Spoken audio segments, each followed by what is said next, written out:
Hi there, Marcus here. So for the last 2 months, I've been working on a very exciting project during my spare time. So that's what you see behind me here. It's a Kanban board.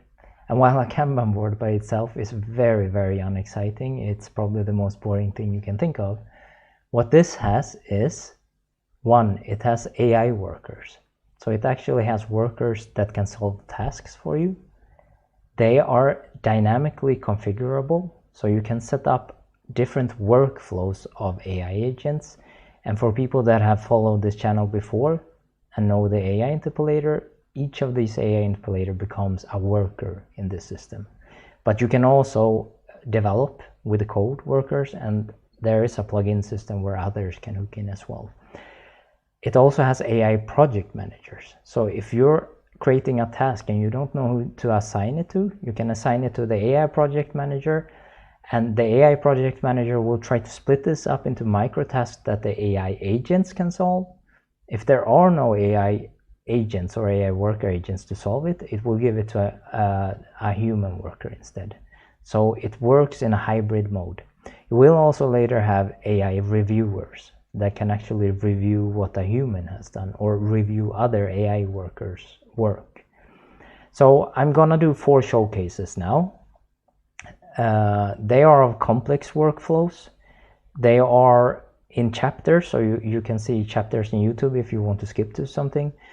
I will just mention 2 things before you watch that. One thing is, this is prototype.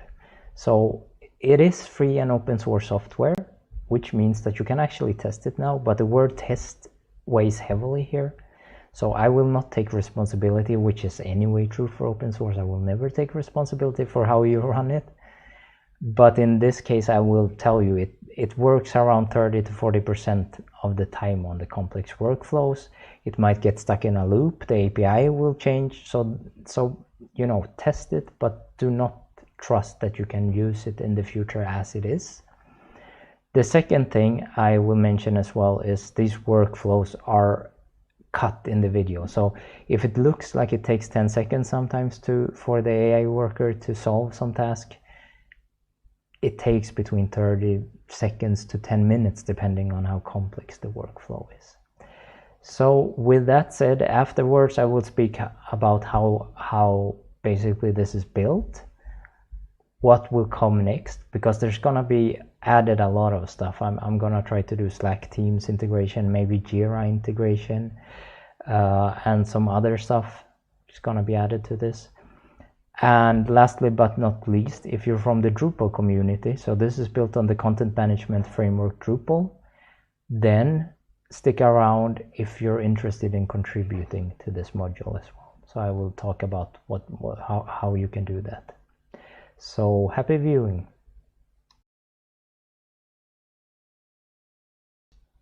So this is showcase number 1. I'm gonna create a questionnaire end-to-end about iPhone cameras. I have no domain knowledge about mobile cameras, so because of this, I'm asking it to scrape this review about the iPhone 15 camera to figure out the context of typical topics that you touch on when you're reviewing or checking a camera quality on a mobile phone.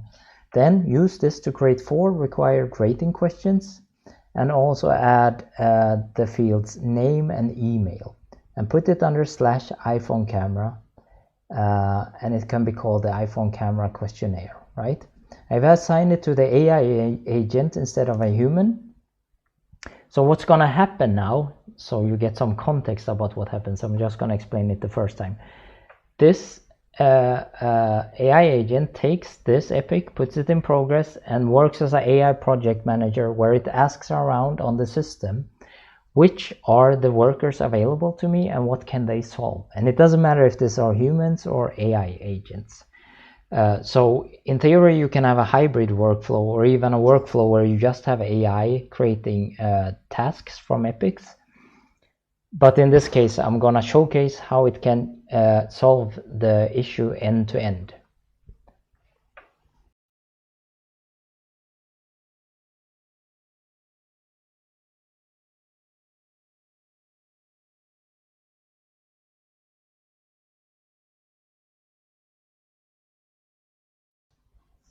So now it's finished, right? So what we can do now is we go to the epic, that's in review because all the tasks are done. This has sent a mail, by the way, to me as the person that's supposed to review this, and there is a comment from the AI agent that all tasks are done, how we can redo everything, but here we can find a link then to our iPhone camera questionnaire. We just open this, and here you see then that we have a questionnaire asking about camera resolution rating, low light performance rating, video recording quality rating, portrait mode effectiveness rating, and this is a real working form. This is also something I will mention before our next example. This is built on a content management framework called Drupal that is usually used for content management system. It's open source and free, by the way, and this means that it has a lot of web features, meaning that this system does not only just solve generic tasks, it can solve very specific web tasks as well, like this, because this is now an end-to-end form by the exceptional web form module, as a module is called in Drupal when you add features, where you can, publish this, get actual answers, get a CSV of whatever they rated on the form and so on. So in this case, we have set up an end-to-end form in, less than 4 minutes based on some context.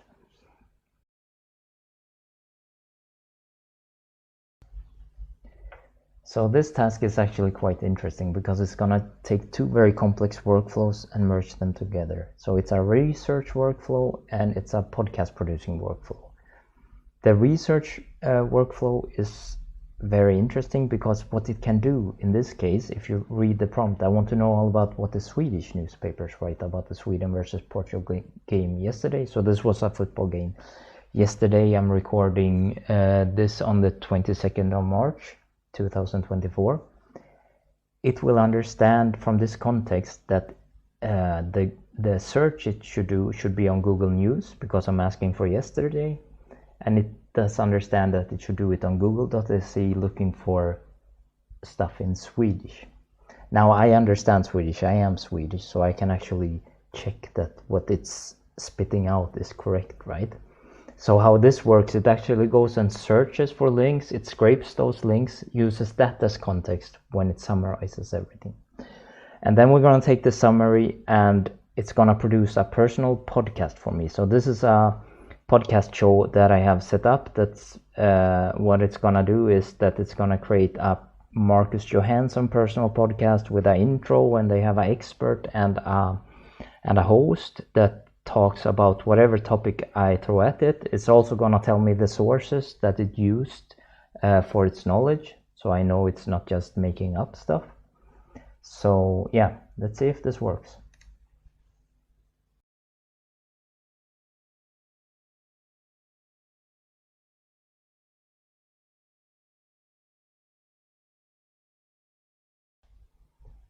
Okay, so this is finished. I will tell you that I will do a follow-up episode how you can set up your own researcher. So how to set up that workflow in the AI interpolator that I'm using. But for now we will see the end result. I'm just gonna play a little bit in the beginning. I will link this file in the show notes basically. So if you want to listen to it, you can listen to it there. So it's gonna be some intro music. There is a host, I forgot what name I gave the host and the expert, and they're gonna talk about it, and hopefully they're gonna talk about the sources.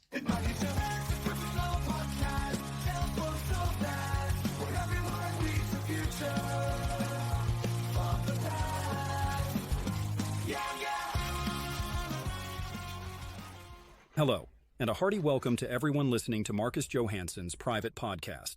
Today, we've got a serious topic to unpack, but as always, we'll try to keep it light.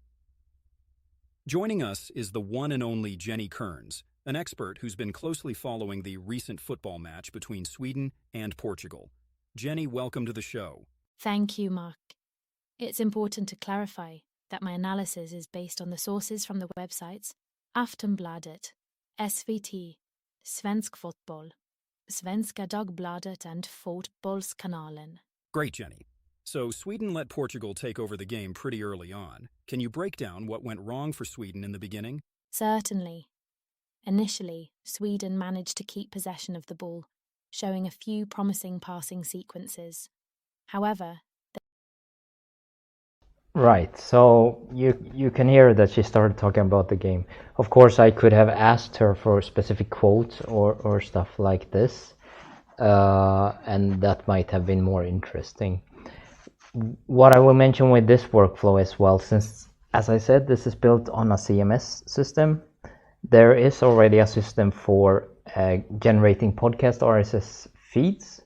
So you could create a private feed for every user you have, where you can basically say, hey, create these podcasts for me, and they show up on your podcast player on your mobile phone.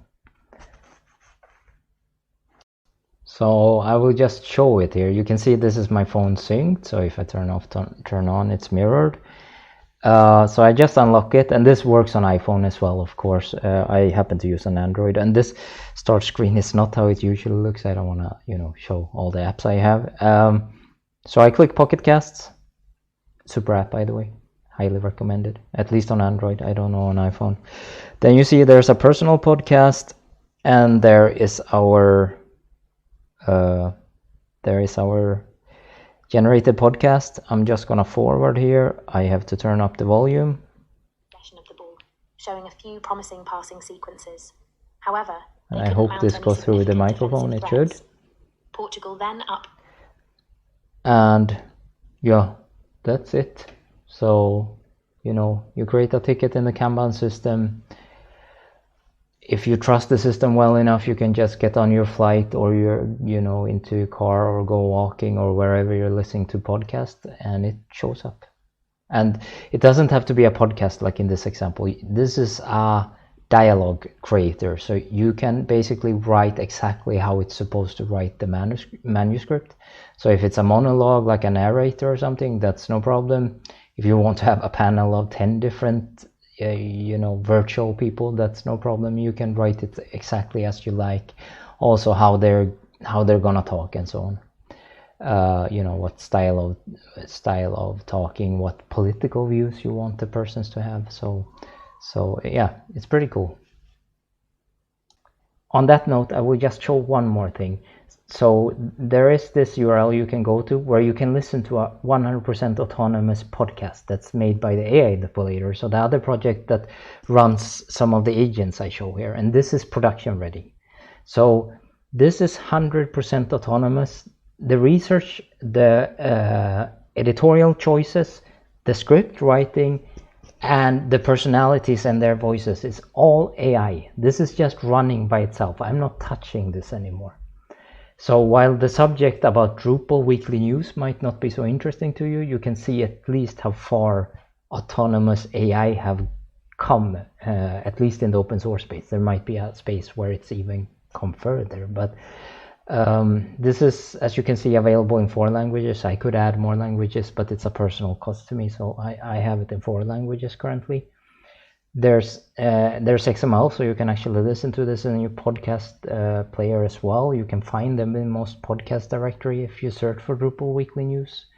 And if you look into my YouTube channel, I actually have a video where I showcase exactly how I set up the initial version. I have made it more complex since then, but at least how you can set up an initial version of this using the software that I made.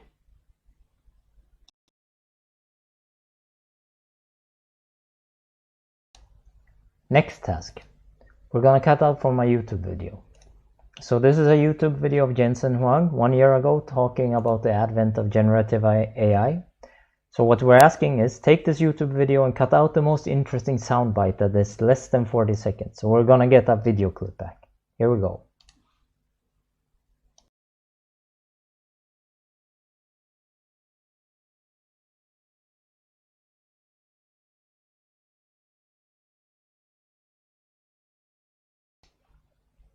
So we are finished. Of course, this is a very subjective task. It needs to do some reasoning. What is actually an interesting soundbite and what's interesting to hear from Jensen Huang. if you want better results, you should write a longer prompt, what you're exactly looking for, but this is an awesome tool to search in video and cut out those video snippets that you're looking for. But hopefully anyway, it should be a video under 30 seconds that has a logical start and stop. We are experiencing two simultaneous platform transitions: accelerated computing and generative AI. For nearly 4 decades, the exponential performance increase of the CPU was the governing dynamics of the technology industry. CPU design has matured, and chip density scaling at ISO cost and transistor performance scaling at ISO power have decelerated. So subjectively, I would say that this is not the most interesting slide. There is a more interesting slide, but at least you can see that it's working. It's a video clip under 30 seconds. It has a logical start and stop.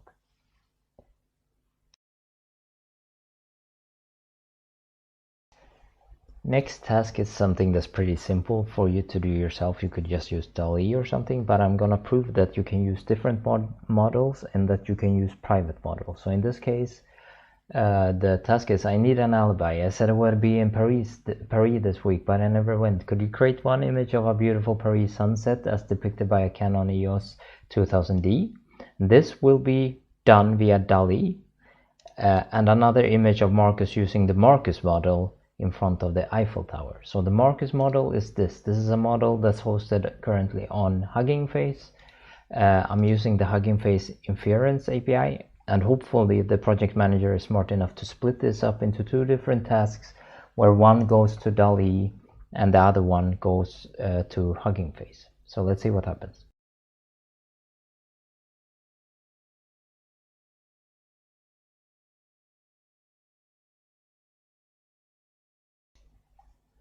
Okay, so it has created 2 images, I hope.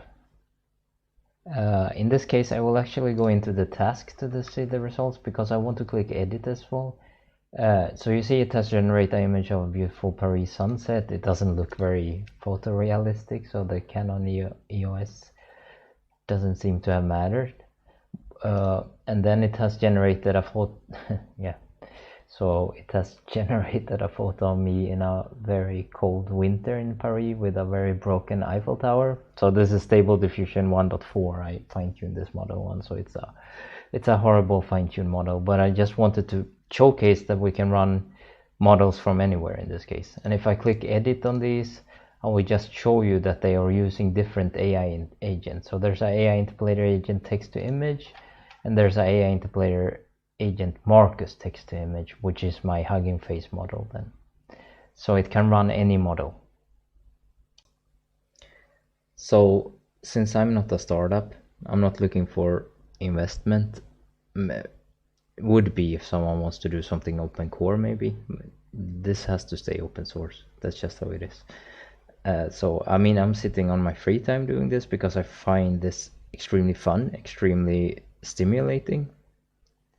So because of this, I can afford and you know, say what is of course what's happening with every startup showing a cool AI product. These examples are cherry picked, and they are cherry picked in 2 ways. So one thing is, of course, this is not some general solution that can solve everything.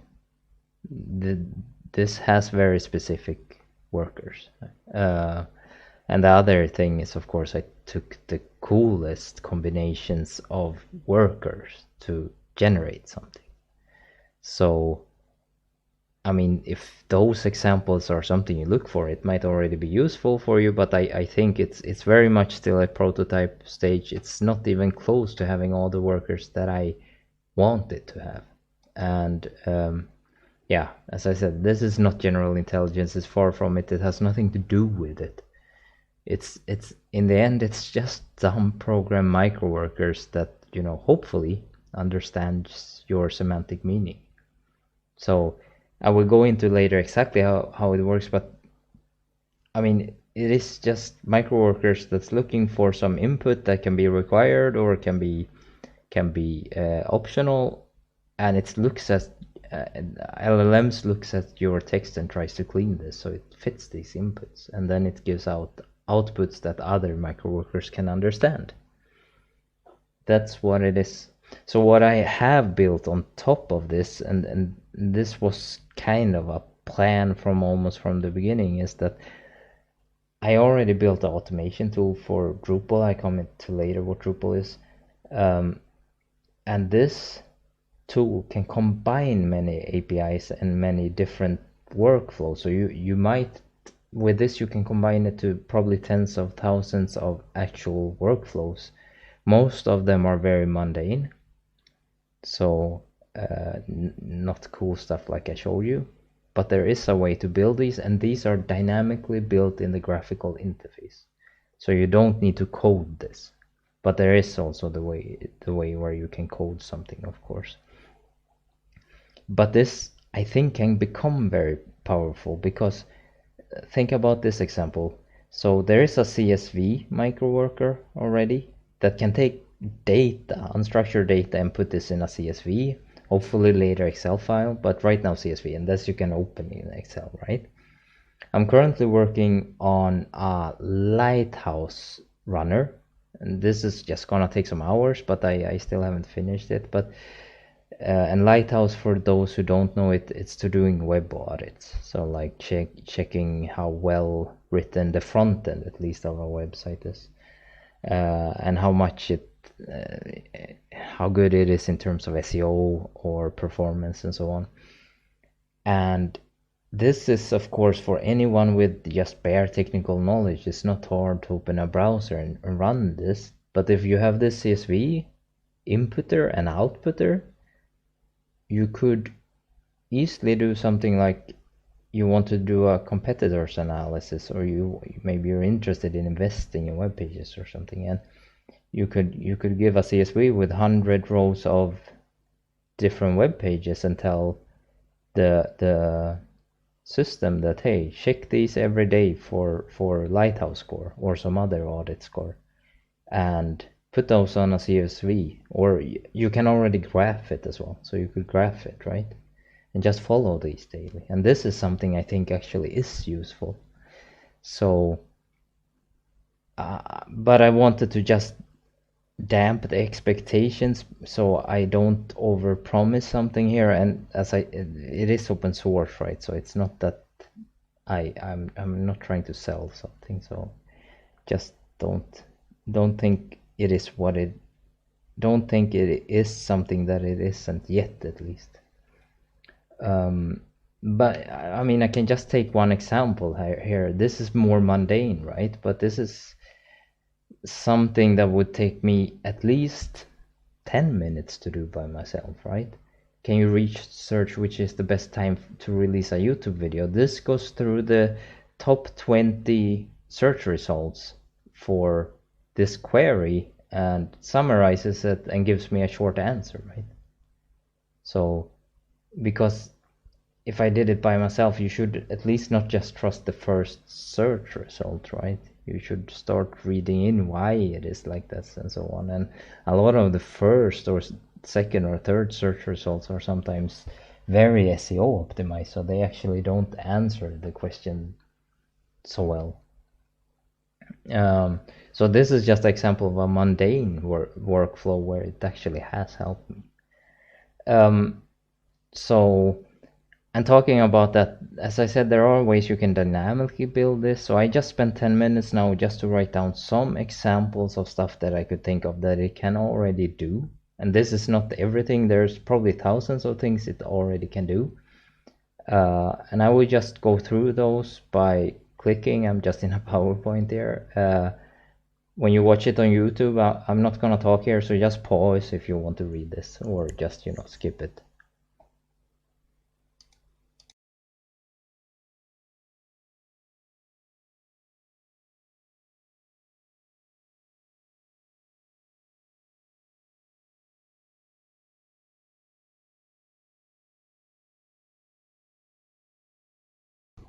So I hope you enjoyed it. I will just add a disclaimer that the YouTube download functionality, that's not shipped open source, and that has the reason that YouTube DL, so there's application where you can rip YouTube videos. they got into some, legal takedowns and stuff because of the record labels not liking it. So I don't want to be the one who takes the decision for Drupal.org if this should be hosted there. So because of this, it's not open source. The rest, though, is open source. And just to make sure, I really believe in open source. I also truly believe, as a side note, that all these AI tools that are being built, and I don't necessarily talk about mine because that might amount to nothing, who knows, but all these tools, if they're gonna displace people's jobs, which will happen, I'm fairly certain it's gonna affect the bottom line of at least interns, juniors, because if the AI can do 50-60% of what a senior can do, they can probably already start replacing juniors at many tasks. If this is gonna happen, I believe, since this changes society as much as it does, it should really be open sourced, or if not else, it should be open core, or at least so you can see what it's doing, because this affects the community as a whole, the society as a whole. And this might be naive from my side, but I truly believe that. And I also believe, there is proof that if you do open core, you can still earn a shitload of money, so it's still interesting for investors, I believe.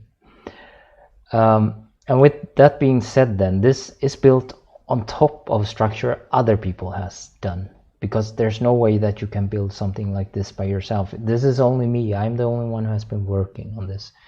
And this is then built on top of Drupal. So Drupal is the world's most powerful content management framework, without any doubt. It's mostly being used as enterprise content management system. So by companies that wants to know that the developers that develop for it actually knows what they're talking about, that it's developed in a style where one developer can take over from another developer, typical enterprise stuff, security, continuous integration, all this stuff that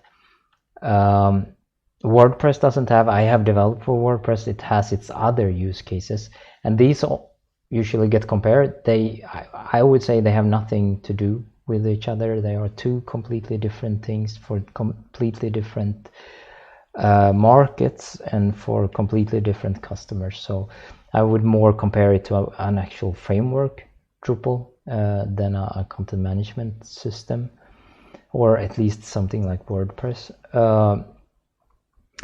And this then has a lot of features. So that's why you could see this questionnaire part, for instance, that is using some of the Drupal's features, right? So I did not write this. This was written by someone much smarter than me. So that's why, this happens to be there, and I just need to create an agent around it. Like, how do I set this up using AI? But I just wanted to mention that if you're a company and you want to use this product, because I know Drupal as a whole in the developer community, it doesn't have the best reputation, and that I work in a lot of other languages, and I can say it's historically maybe actually earned, and it's also a lot of the things that you set up in the GUI, which is, I think that is the future. Writing code is a very small part of software future. A lot of it is actually configuring software. So I think Drupal is ahead of its curve in that case, but I also understand that for developers it gets very, very confusing when stuff is not written in code but in YAML files instead, like in Drupal. This is a step forward, at least. It's not written in the database, it's written in YAML files at least. But with that being said, to create an actual agent for this system, that is a plugin system by itself. So if you just want to use this system in the future, if it ever becomes a production system, you don't necessarily need to know Drupal, you don't necessarily need to know PHP. You just need to know the PHP bits where you can wrap it around whatever language you're using for the specific plugin. And this way you can have agents working with domain knowledge for your company. The license of this, because it's using Drupal, but also because all of the video stuff is using FFmpeg, is GPL. So I have to make it GPL because Drupal and FFmpeg is GPL. So this means, of course, that you can't set this up and ship a executable, but that's usually not an issue with, well, you can do it, but you have to release your code then. But this is usually not a problem with web stuff anyway. You don't create executables around them, right? But that's just something to keep in mind. So I will document later how this plugin system works, but I will also mention that if you want to use this and create web related stuff like the questionnaire or like a website in the future, this, if I have the time to create all the agents I'm thinking about creating, this is something you will be able to do to at least 30 to 60%, depending on how complex your website is, or maybe even higher if you're talking about a normal magazine website, with no complex logic at all. And for those parts, if you want to do that, you have to at least learn how to use Drupal as inside the GUI. Maybe not learn how to develop for it, but at least learn that. So that's something to mention as well. So if you can set up this questionnaire, you can see the results, but if you really want to know what's happening there, you should still at least learn a little bit about this. So yeah, with that being said, I'm gonna go through how this works in the back end basically. So I will do some background of how everything works basically. It's actually not as complicated as one might think. So the worker agents is the most complex part of it all, of course. So the worker agents can actually work on tasks by themselves. They don't need the project manager to be able to do that. So you can, in theory, assign a ticket to the main AI agent, and then there is a subfield where you can assign it to a specific worker, an AI worker. And then how it works is that, first of all, each worker has a summary of what they can do. So this must always be defined. Like this worker can take a long text and summarize it according to the prompt of the user into a shorter text, right? And the input in that case would be a long formatted text, for instance, and the output would be a formatted text, something like that, right? So this always has to be in there.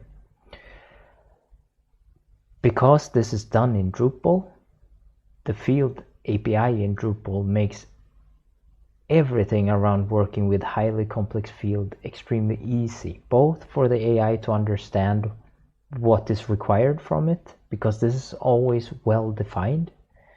It's also extremely easy as a developer to work with this. And so what I mean with highly complex fields is, for instance, the address field and the geolocation field. So this is storing a full address to someone's company, someone's personal home, whatever. And it also stores geolocation like latitude, longitude. So it is very well defined how to store this. There is the field API how you can store this. So all those things are very easy. It's also very easy to render it. So that means that if there is a worker in the future where you, for instance, have a CSV of addresses and you want to show that on Google Maps. So like, take the CSV and please show me all the addresses on Google Maps. This is extremely easy to set up in Drupal because someone has already done the Google Maps implementation. Someone has already done the geolocation implementation. Someone has already done the address implementation. And that's why with this project and with the AI interpolator, I could work so fast because I was trying to do this in LangChain in Python, and I realized it would take forever. I could never finish this. So this is actually kind of cheating, but it's a great tool for this. There are other aspects of Drupal that's not to like, but this is fantastic, really fantastic. Yeah, and the worker agents then they work within a plugin system. So Drupal works with modules, which means that you can create a module that has nothing to do with all the code that you got for free, so to speak. And in this module, you can add a plugin that is a worker agent. So you could create the most, easy worker agent. So take as an example, you have an agent that replaces every he or she with they, because you want to make it gender neutral. So this you don't need AI for, right? So you just have to basically write a summary, what it can do, and what kind of input it takes, or in this case text, right? And that it outputs the same text, but it has just replaced stuff. And then you can just run a string replace when it's generating. It doesn't really have to ask any questions or anything like that. So that would be a very simple plugin you could do. And then when someone writes like, okay, I want to make this text gender neutral, then your worker kicks in. So the worker has states then. So how it works is that it gets fed the entirety of a task. So if it's a epic, it's gonna get split up by the project manager, right? But if it's a task, it's just gonna take that task, including comments and files. So in the case of files, depending on which LLM you use in the background, OpenAI can read images, for instance, which means that you can ask questions that, it can define if it can solve it by watching the images, for instance. I haven't solved with content inside PDFs yet. So the workers, when they try to solve it, can of course go into a PDF or go into a Word. But at the first state that I'm going to talk about now, it can't figure out that. And that is basically, it has 3 actions where it can go when it gets all this. And that's that it can solve it. So it figures out that, okay, I have all the information that I need to solve it. It can also collect information. So if you look at the screenshot to the left, I wrote like, can you summarize the following web page, but I never gave it a web page. Then it knows that, okay, I don't have enough information, but the person that is asking this ticket is trying to do what I can solve at least. So then I'm gonna ask a question back. And then it goes back into to do, gets assigned back to the human that created the ticket. The human can answer with a link. Oh, I forgot, here's the link. Set it to do again, assign it to the AI agent, and then there is enough context to solve it then. If the ticket is completely out of range, so if this is the summarize bot and you write, can you jump on one leg for me? It's basically just gonna pass. It's gonna answer like, no, I can't do that, sorry. And it's gonna close the ticket and assign it back to the human. So when it says that, okay, so there is one more thing there when it's passing, right? So if it has a human failover, it can also say that, so this you can decide depending from worker to worker. It can fail over to a human user instead. Then when it says that it has solved it, it will try to solve it, and that's just up to code then. So in my example I gave before, to make a gender neutral language, you of course don't need any you don't need any AI for that. It's just one line of code basically. So it's basically up to it how to solve this. If it fails during this time, it's going to assign it to the human user as well, and it might be that it has partially come up with information. So you have complex workflows where you can have something like, you're asking, for instance, hey, I have this text here, can you summarize it, can you give it a title, and can you create a header image for it? Or can you write an article, create a header image, and create a title for it, for instance? So this generates 3 different outputs from one input, right? Maybe 2 of these works. So those 2 will be commented, but it will still say, oh, I couldn't really solve it. This is the information I came up with, and then it assigns it to the human worker, sorry. So the project managers are actually very easy. So they just are given the list of workers and a summary of what they can do. So what we were defining before. This can also include humans. So if you add a user to the Kanban board, there's gonna be in the future a possibility to have a description field like Marcus, he knows Photoshop and can do anything around design, for instance. And then the system knows, okay, this is a design task, there's no AI agent, I'm gonna assign it to Marcus in this case. However, when it has all these AI workers, it tries to assign it to the AI worker first. So if it can see that this is a huge epic and there's no AI worker that can solve such a complex task by itself, but if I split it up into 3 subtasks, each of these can be solved by one of the workers. Then it realizes this and does this. And it might be that it splits it up in 2 tasks, like micro tasks for the AI, and then 1 larger task for the human, or something like that. If it really can't solve the problem, this is not gonna ask questions. This is only tasks that does this. So if it can't solve it, it has nothing to do with the person. It's just gonna close it and assign it back, basically. So I am gonna show you now how we can set up a worker dynamically. So there is the possibility to code a worker, as I said before, but there is also a very, very good tool called the AI interpolator. And anyone that followed my videos have seen how to set this up. So that is basically a chaining tool where you can chain a lot of processes and AI services together. So you can start from, for instance, a link and end up in a podcast. So how that works is like you have a link that gets scraped. The data from this is fed into OpenAI to write a script for a podcast. This is fed to 11 Labs. 11 Labs generates MP3 files, FFmpeg concatenates those together, and you have one MP3 file, which is a podcast, right?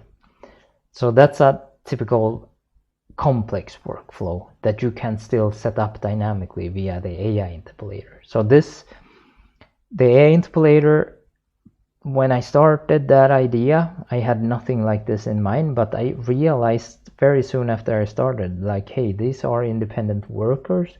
I just need a way to orchestrate these. And that's why I came up with this Kanban board. So these are some of the services that you can currently use together with this. So a lot of the major ones are there, right? So I cut there, and I'm gonna show you now how this works then. So what we do is that we're gonna create a content type, and this is gonna be a workflow in the end then, that we called, what we're gonna do is the same thing that I talked about before, which is text to article. So we're just gonna have a text that creates an article text, it creates a header image, and it creates a title, right? So what you see in front of you here is very Drupal-y stuff. If you're in Drupal, you know what it is. Later, I'm probably going to create a custom entity type so you don't have to click around here, because this is the CMS part of Drupal where you can create articles, which makes sense in this case then, because that's exactly what we do. But for autonomous workflows, you should really not be using the content types, but that's just so I can show you in a GUI how this works. And this is the field API then, and the field UI. So I'm just going to start adding a text plain long here that we're going to call the input text. So that's the text that we take, right? This has to be required, of course. We just take one text, save that. And then I'm gonna start creating the output text. So I'm gonna do a formatted text that is the created article, we call that. So formatted text means that it can generate HTML, for instance, or other formatted stuff like Word and so on. So what we do now is that we're gonna choose, or sorry, you can't create Word, you can export to Word.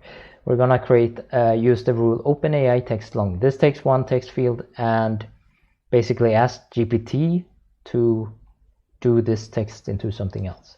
We're using the input text as context, so the one that we're gonna add that is required, and then we just write a prompt here. Based on the context, generate a 3-sentence funny article with at least one joke in it.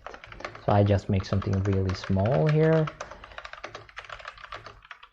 So we just want a 3-sentence funny article. We want the GPT for Turbo Preview model. The interpolator worker you don't have to think about when you think when you're running a Kanban system. The weight in this case is not important, but it's gonna get important now because the next thing we want to do is to create a header image prompt. So we want to take the text and generate a header image from that, but to do this we need an image prompt first. So we do the same thing here, enable AI interpolator. It's also OpenAI string long. Well, it was text long before, it's string long now because it's not formatted. And we take the input text and based on the context text, create an image prompt for a header image that is 5 to 10 words long. So let me copy this for the next one. So in this case we set a little bit lower weight, we set 90, because what we want to make sure is that when it creates the image, this prompt has to exist. So lower value means that it's happening before higher values. So we're gonna take file upload image and we're gonna create a header image then, right? Now I click continue here. I once again, while I disable the alt field, enable AI interpolator. We created with DALL-E in this case. We take the header image prompt as context. So there are ways where you can take many prompts or even other entities and so on, but in this case we're just gonna use the header image prompt. This has to have a higher value then. We use DALL-E 3 HD, save this, and then the last thing we're gonna create is the article title. So this is just the title it's gonna get. So there is no way to use the CMS title currently. I'm gonna fix this later, but we're gonna use the input text in this case. So instead of create a image prompt for header image, it's create a title for an article. And once again, GPT-4 Turbo Preview, save, and that should be it. So now we should be able to create this then, which was text to article. Some title. So this is the CMS title. I don't know. I just have to write something there. We go to CNN. We're just gonna take some article here of Donald Trump getting richer. We copy this, we paste it into input text. So this is the context that's going to generate the article, the image prompt that generates the image, and the article title. Just click save and this is going to happen now then. And after that, so this is how the AI interpolator works. So if you want to see much more complex workflow, you can look in my videos I have done before, because this is mainly what I have been working on before. And then we have it. So we have input text, create the article. It doesn't seem to have created the header image. Let's just try that one more time. It might have been that I forgot the weight maybe. So here you can see anyway, I create the article, it created an image prompt, and it created a title. So my prompts now, by the way, were extremely bad. if you want to create something better, you have to think about what you prompt then, of course. So there we have it. Yeah, he looks very, very nice there, Donald Trump. So we have then a workflow, and now let's say we want to make this into a worker. This is super simple. So it just works like this. We go up to configuration, workflow, Kanban, AI settings, and here there are worker agents. And we're just gonna add an AI interpolator worker agent. We just call it something. So we call this article generator, and then we write a summary like I said before. This agent takes an input text, is what we want, and generates an article that comprises of an article text, article title, and article image, right? Then we just look for our workflow, so we call that text to article. We just take this here. We set how many retries it can do. So as you saw, it didn't generate the image the first time I did it, because AI does not always work. So in this case, we allow it to retry before it assigns it to the human worker. So we say 5 retries. You can set a time limit how long it's allowed to work, because if it takes longer than a certain amount of time, something has gone wrong and you don't want a thread just laying around there. Of course, with video workflows, it can take long, especially video generation. I'm guessing when Sora comes, it's gonna take a long time. Then you have the fallback manual user. So this is how it should fall back, right? You have completion status rule. So I did in my examples, for it to look even cooler, that everything goes into done right away, right? But of course, when you don't trust the AI completely, you should set it in review. So some human reviews every step of the way. Garbage collect, since this creates content, you can say that it keeps the entity, so it's always there. You can remove it when the task gets removed, or you can say that just remove it right away. I don't care about how it was generated, I just care about the result, right? You can disable something at any time. And then it comes to mapping here then. So it's gonna show all the different fields that exist. So for title, we have to set something here. So we just set a default value, and we just call this article generated article. Then we look for our article title, which is output. So this, we just write the explanation, the article's title. And by the way, when you write this explanation, since it's built on the field API in Drupal, you do not have to explain that this is a this is a short text field, this is a long text field. That is implicit. So you just have to explain what it is that it's outputting. So the created article, the article it creates. Header image, the article's image. And the explanations you give here, by the way, that's how they are gonna be titled in the end result, just so you know. And then the header image prompt, because it has an AI interpolator, it thinks it needs to output it, but we don't care about this, right? We can just ignore this in this case, because we don't care about that output actually. And then the input text is an input, right?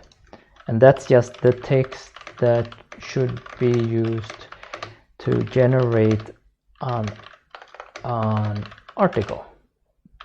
We can set a default value. Some cases it makes sense to set a default value, and that basically means that when someone writes an epic or a task and it's missing this specific value, we can fill it in. So a typical example of this is that we have a summarizer bot, right? And a summarize bot says that it has the field where you have to input the text that you want to summarize. It also has the field where it asks for the style that you want to summarize it and how long the summary should be. And in my case, I have set this to being strictly professional as style and 3 sentences long as the size. So that means that the user can still write, hey, I want a 5-sentence summary that should be funny, and this changes. But if they don't fill in this, it's gonna be strictly professional in 3 sentences. So that's one way that this default value matters. And after you click save, that is basically it. So when you have done this, now I can just show you here. I go to the Kanban board. Let's see here. I'm just gonna remove this, and I am gonna add an epic now then. And now we just see if it understands what we want. Create an article.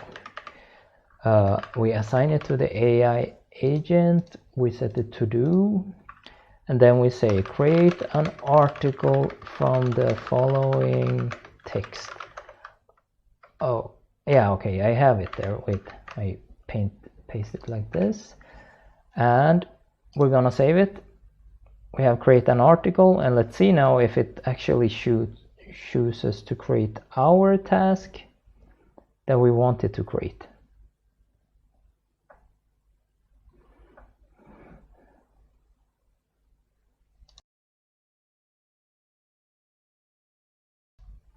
So I cut there because the image actually took like 1 minute to generate. It has gone to in review because I forgot to set it that it should go to done. This is a pretty simple workflow, so we could maybe trust it to go to done, but it might be that this should be used to actually create an article later in another workflow and so on, so it might make sense to put it in review. So if we go into the task in this case, and we just show you, here's the result then. Create an article title, created article, and the header image, right? That should be some joke in there, I hope. And if I go to edit, me as an admin, I can see which is the connected AI agent, because you see the AI agent here, and here you see the specific sub agent, then, which is the article generator. So yeah, that's basically how you set up a dynamical AI worker. So as you can see, if you look into my videos and you haven't looked into those before, you can see that you can set up pretty powerful workflows already that can be workers for you. So yeah, that's how you set that up. So just to continue on that topic, if you want, this was a very simple workflow I showed now. If you want more complex workflows, there is this website, workflows-of-ai.com, where you basically can filter for all the different workflows I have done before. You can also, check my YouTube channel, they're all there. But here you can also filter for which service you're using. So if it's for 11 Labs, if it's for OpenAI, if it's some Hugging Face model. So you can see different workflows and learn how to set these up. So let's talk a little bit what comes next now then. So there's a lot to do. As I said, this is it's kind of a working prototype / alpha. It has a lot of known bugs, so that's bugs that I just have to fix. That's in the pipeline to fix. It's not as stable as it should be because of these bugs. I haven't generated ways to answer an input for every field API possibility. I've actually not added for that many. Currently it's like text, video, images, some document types, filtered text. So more complex stuff like I talked about before, maps for instance, or geolocations, or addresses, custom fields, graphs. There's a lot of stuff that it's supposed to support that it just doesn't, even though the AI interpolator is already supporting it. So yeah, adding a lot of stability. And there is a general shout out for AI interested Drupal people, because it's not that easy to install it if you do not know Drupal at the moment. But if there are some people that wants to test this already, please do so, and please just fill the issue queue with bugs, because there are probably a lot of things that I have forgotten. And on that note as well, the prompts that the project manager does use, the prompts that the workers uses, has to be more stable as well. So the reason that the complex workflow fails fails like 50 to 60% of the time is that it takes another action based on the prompt I have given it. So it might think that something isn't solvable that's very obviously solvable, or it might try to solve something else that it shouldn't solve, and so on. Same thing with a project manager. It's usually very good at splitting up the tasks. It's still not very stable in which inputs it gives to those tasks. So that is something that has to be improved via prompt engineering. One way this will improve, if this turns out to not actually be solvable, is hopefully when GPT-5 comes. This adds logic to the LLM, or something else, of course, that is way beyond GPT-4 at the moment. So all these things has to be fixed, and even with that, it's still not so flexible as I would want it, because I know how shamelessly some project managers can write tasks, and the AI still requires, it's very much like a junior intern, that you have to explain a lot to it to be able to solve it. When it gets all this information, it becomes a senior, but if it doesn't get this information, it can't really solve it at all. So because of this, that's another step. The second thing is a stable plugin API. So the plugin API, there's two plugin APIs. There's one for LLM. This is not fixed at all at the moment, but I don't think anyway it will change that much, because prompting is prompting. There's some, you have to be able to add an image at the moment, because that's what GPT-4 Vision can do. So because if you take the web form example, one example I didn't give you that I've tried that works, for instance, is that I scribble a questionnaire on a paper, take a photo with my mobile phone, and ask it to create this, and it does this. So this is something it can do already, because of this, by the way.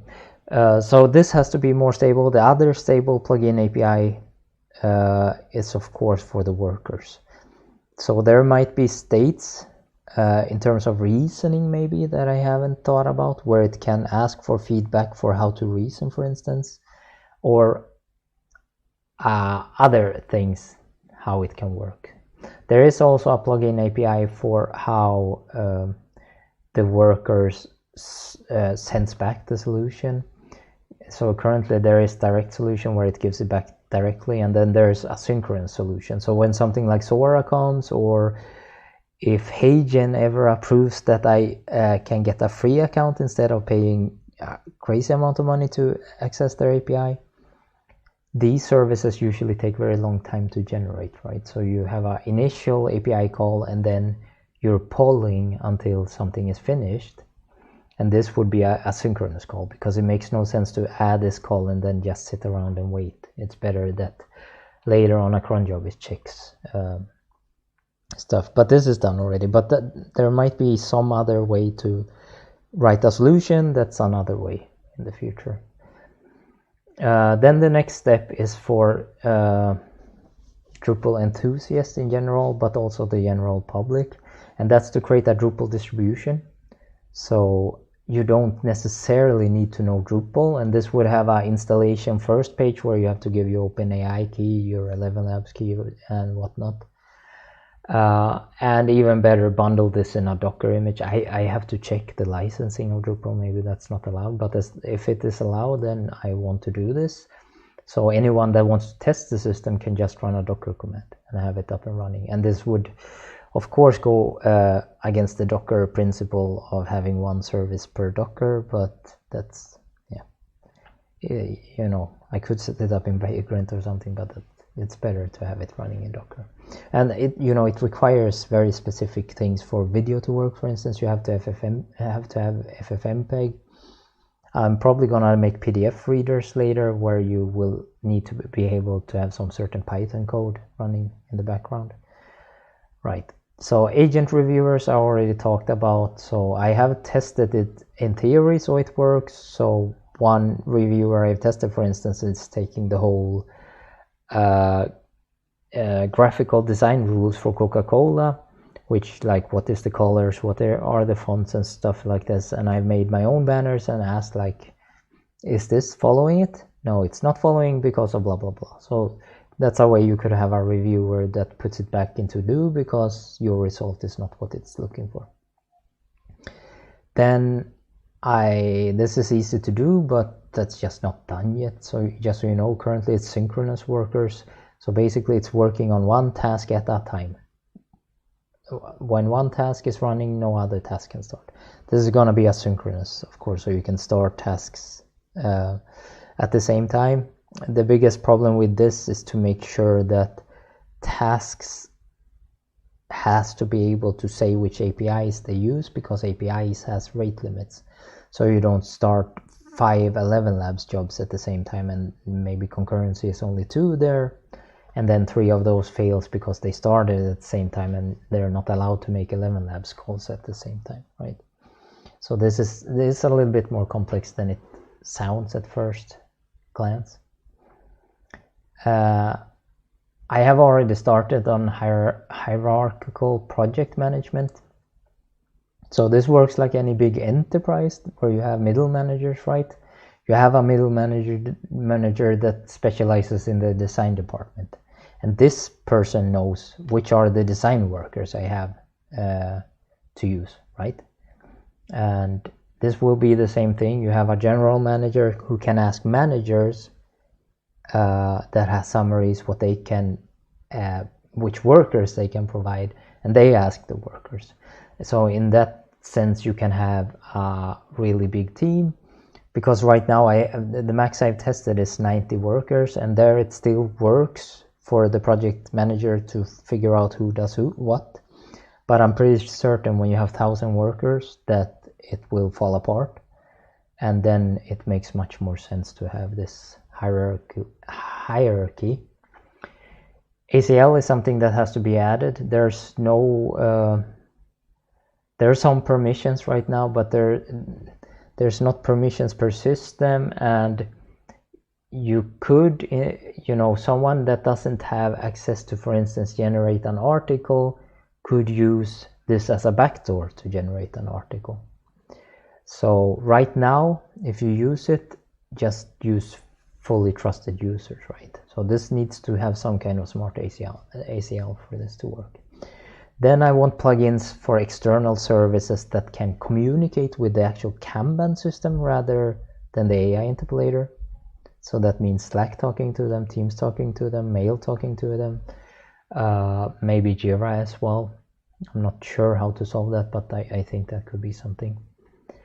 Then of course, way more Drupal agents. I've only done the web form as an example to showcase how it can look, but there should be for entity, field, views. There's so many modules, and the coolest would be ECA. That's also by far the hardest to figure out action tree, how it can be prompted. And it might be that you can only do certain parts of ECA maybe, because that's true with web form. You can't prompt it for everything around web form. You can do the basic stuff basically. So and that's the idea with all these. You still need to have Drupal knowledge, but this hopefully can make you come to a state of 80% or 70% readiness, and then you just have to dabble around with the details. Because of course it would be nice to write something like, hey, I'm gonna set up a review site about mobile phones, and I want to review a lot of different fields. Can you give me examples of fields, and can you set up this content type with all the fields directly? And it does this, right? And it will not be perfect, but you have something to start with. Then of course, way more external agents. So currently there is the Drupal agents or there is the AI interpolator, but the AI interpolator is very specialized in generative AI. It's not so good at actions, and there are actions that you want to take against external APIs, and that is something that should be built as well. A very good start here is starting with Zapier, I think, because if you can get Zapier integration, this comes with a lot of stuff for free. Then there's something that I already started with, and that's design and front-end agents. So the idea is that this is component based. What I started with is paragraph components with paragraphs layout. So what you can do is you can scribble basically a skeleton of a component, and this generates a design of that component. Then you can use this design of the component to generate HTML and the fields. So this is something I have in a prototype.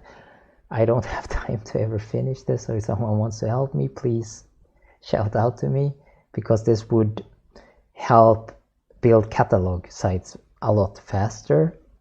And same thing here, it's not going to replace front-enders. It's going to do the first 50-60% maybe.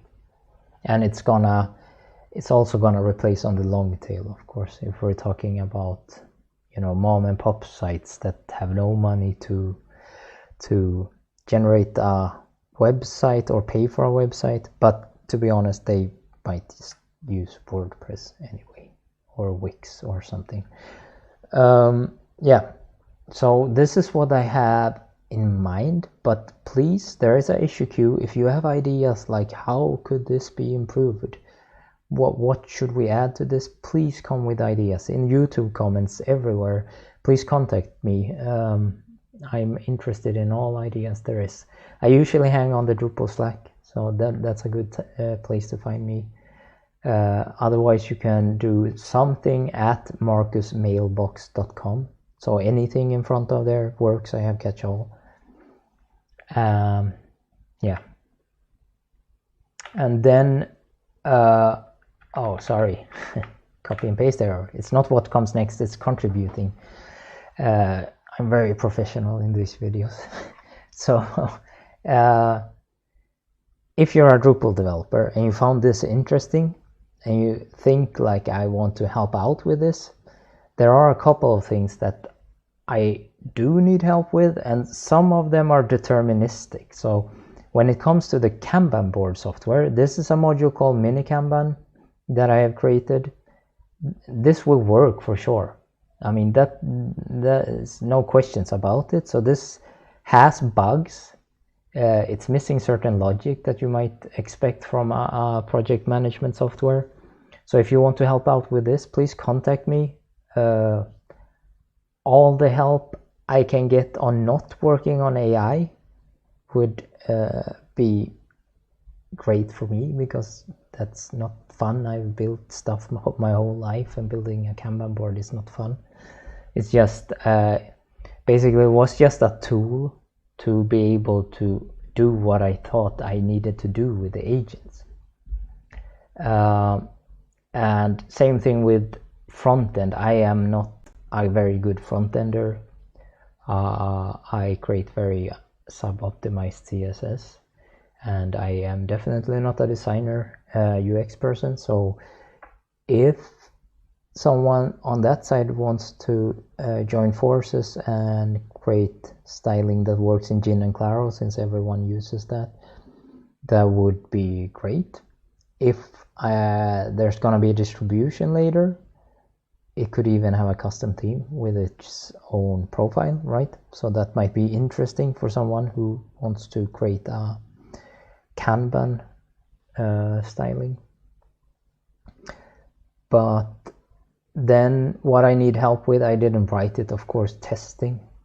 Anyone that wants to test this, I will say maybe wait a couple of weeks, maybe wait even, I don't know, until it's in beta, because right now it's a lot of work to set everything up, because you have to set up all the AI interpolator agents.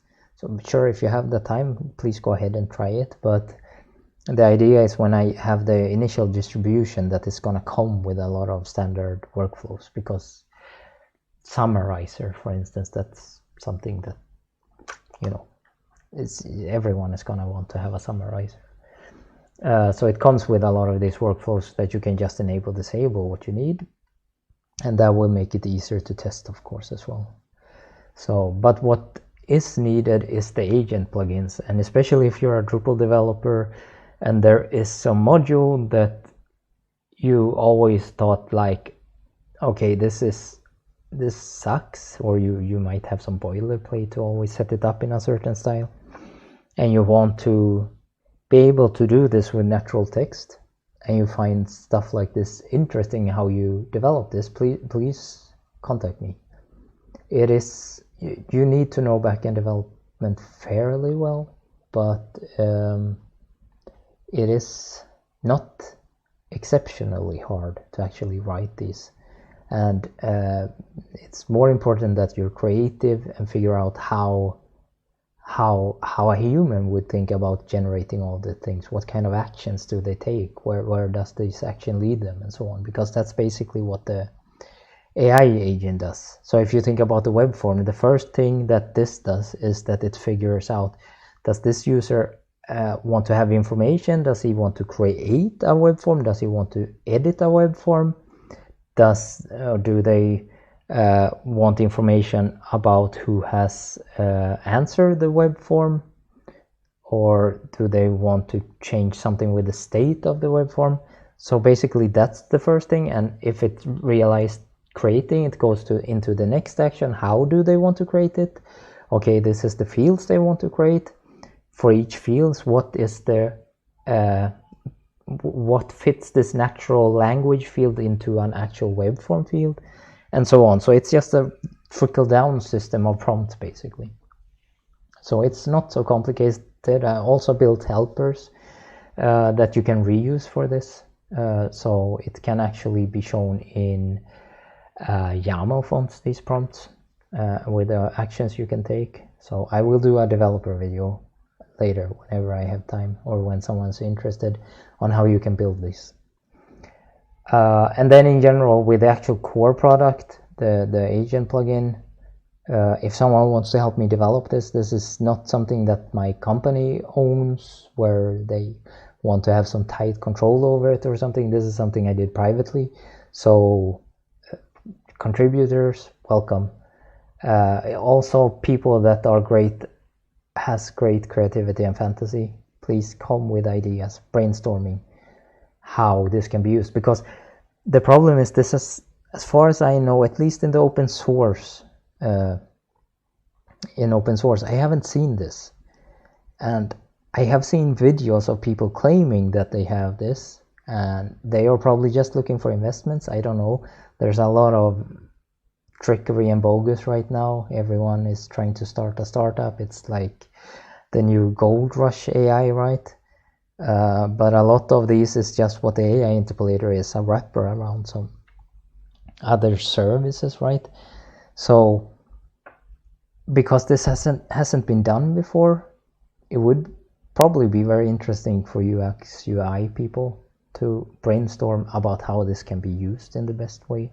Because I personally added the epic to tasks. I personally think, when I have worked with this, and this might be because I know all the task workers, but I rather create a task actually, and create all the micro tasks myself, and I'm the project manager myself.